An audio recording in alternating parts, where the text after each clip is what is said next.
Hello everyone, welcome to my YouTube channel. और आज की वीडियो में हम बात करने जा रहे हैं कैसे कंसेप्ट के बारे में, जिसमें हम ये देखेंगे कि टाइम कम्प्लेक्सिटी में हम सेकंड्स में टाइम क्यों नहीं ले सकते। अब मेरा एक क्वेश्चन है आपसे कि मैंने यहाँ पे एक एल्गोरिदम लिखा हुआ है और एल्गोरिदम ये है कि ये कैलकुलेशन होके और कैलकुलेशन प्रिंट हो रही है। इससे ज़्यादा इस एल्गोरिदम में कुछ भी नहीं है। अगर मैं ये कहूँ कि ये एल्गोरिदम जो है वो मैंने अपने कंप्यूटर में चलाया है जिसकी रैम 512 MB है या 1 GB रैम है, और वो जो मैंने अपने सिस्टम में चलाया है ये वाला एल्गोरिदम वो चला है 2 सेकंड में। सपोज कर लो कि मैंने एक एल्गोरिदम ये वाला एल्गोरिदम चलाया अपने कंप्यूटर पे जिसकी रैम 1 GB थी और ये एल्गोरिदम चला 2 सेकंड में। सपोज कर लेते हैं हम, ठीक है। यही सेम एल्गोरिदम मैंने आपको दिया, आपके पास एक अच्छा कंप्यूटर था, आपके पास एक अच्छी रैम थी बहुत हैवी वाली, और आपके पास एक अच्छा प्रोसेसर लगा हुआ था, तो यही सेम एल्गोरिदम आपके कंप्यूटर में चल पड़ा 0.5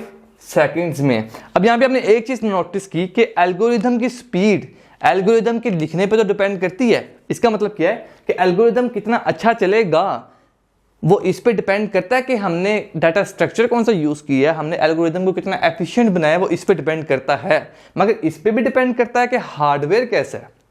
मेरा हार्डवेयर इतना खास नहीं था तो मेरे एल्गोरिदम को चलने में 2 सेकंड लग गए। आपका हार्डवेयर खास था, आपके हार्डवेयर में अच्छी रैम लगी हुई थी, अच्छा प्रोसेसर लगा हुआ था, इसकी वजह से वो 0.5 सेकंड में चल पड़ा।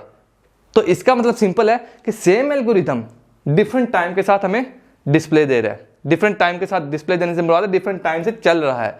तो पहला रीजन आपको समझ में आ गया होगा कि इसी रीजन की वजह से, क्योंकि यहाँ पे डिफरेंस आ गया, तो इस रीजन की वजह से हम सेकंड्स में टाइम कम्प्लेक्सिटी या मिनट्स में टाइम कम्प्लेक्सिटी या आवर्स में टाइम कम्प्लेक्सिटी नहीं ले सकते। ये पहला रीजन है और ये पहला रीजन मैंने यहाँ पे भी लिखा हुआ है।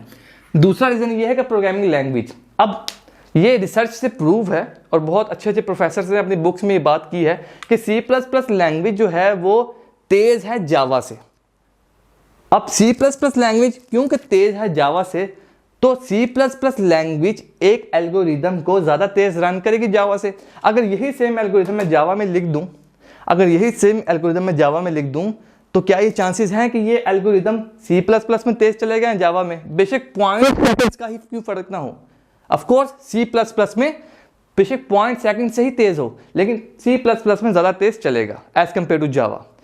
तो यहाँ पे हमने एक और चीज़ देखी कि एल्गोरिदम की स्पीड प्रोग्रामिंग लैंग्वेज पे भी डिपेंड करती है।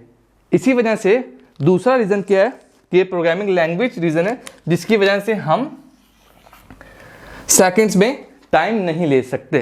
तीसरा रीजन क्या है? तीसरा रीजन ये है कि सपोज मेरे पास और आपके पास एग्जैक्ट सेम हार्डवेयर है, एग्जैक्टली सेम, रैम भी सेम है, प्रोसेसर भी सेम है, हार्ड डिस्क भी सेम है, सब कुछ सेम है।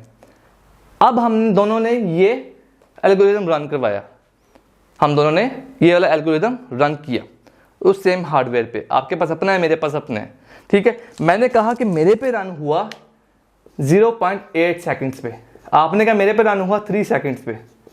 ऐसा क्यों? मैंने आपका कंप्यूटर देखा तो आपने दूसरे डिफरेंट प्रोग्राम्स और प्रोसेसेस खोले हुए थे। इसका मतलब क्या कि आपने एल्गोरिदम तो रन हो रहा है लेकिन पीछे बहुत ज़्यादा ऐप्स खोली हुई थी, बहुत ज़्यादा वेबसाइट्स खोली हुई थी, जिसकी वजह से एल्गोरिदम का रन होना थोड़ा सा लेट हो गया, ठीक है। तो एल्गोरिदम का रन होना लेट हो सकता है बिकॉज ऑफ प्रोसेसेस इंटरफेरेंस, ठीक हो गया। तो ये 3 रीजंस हैं जिसकी वजह से हम जो है सेकंड्स में टाइम नहीं लेते। हम किस में टाइम लेते हैं, ये बहुत इंपॉर्टेंट चीज़ है। हम टाइम लेते हैं इनपुट पे, हम टाइम लेते हैं इनपुट पे। तो अगर मैं कहूं कि ये फॉर लूप, ये वाली फॉर लूप स्टूडेंट्स, ये वाली फॉर लूप n दफा चल रही है, ये वाली फॉर लूप n दफा चल रही है, तो इसकी टाइम कम्प्लेक्सिटी क्या होगी? इसकी टाइम कम्प्लेक्सिटी क्या होगी? n, ठीक हो गया। तो इसकी टाइम कम्प्लेक्सिटी क्या होगी? n होगी। हम यहां पे सेकंड्स की बात नहीं कर रहे, मिनट्स की बात नहीं कर रहे, आवर्स की बात नहीं कर रहे, हम बात कर रहे हैं इनपुट की, ठीक हो गया। तो जब भी टाइम कम्प्लेक्सिटी की बात करनी है तो हमने यूज करना है इनपुट साइज, हमने यूज करना है इनपुट साइज। आगे आने वाली वीडियोस में देखेंगे, हम इसको डिटेल में बात करेंगे कि कौन कौन सी कम्प्लेक्सिटीज होती हैं, किस तरह इसको देखते हैं, कैसे इसको एनालाइज करते हैं, वो देखेंगे। मगर आज की वीडियो में बताना ये जरूरी था कि हम टाइम कम्प्लेक्सिटी को सेकंड्स, मिनट्स या आवर्स में नहीं ले सकते। Thanks for watching this video.